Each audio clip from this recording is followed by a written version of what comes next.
सांगितले. त्यानंतर आहे सार्वजनिक उपक्रम समिती, public sector undertaking, committee on public sector undertaking.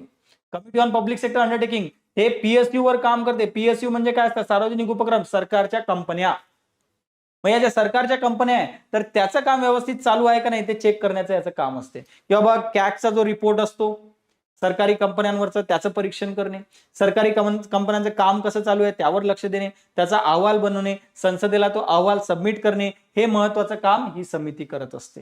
ही समितीची स्थापना कधी झालेली आहे? 1964 ला झाली आहे. कोणत्या समितीच्या शिफारसीवरून? लक्षात घ्या, कृष्ण मेनन समितीच्या शिफारसीवरून याची स्थापना झाली. बाकी याच्या तरतुदी ह्या लोकलेखा समिती सारख्याच आहे. यामध्ये सुद्धा 22 सदस्य आहेत, 15 सदस्य लोकसभेचे आहेत, 7 सदस्य राज्यसभेचेच आहेत. इथले सुद्धा जे सदस्य निवडून आले त्यांचा कार्यकाळ सुद्धा 1 वर्ष आहे.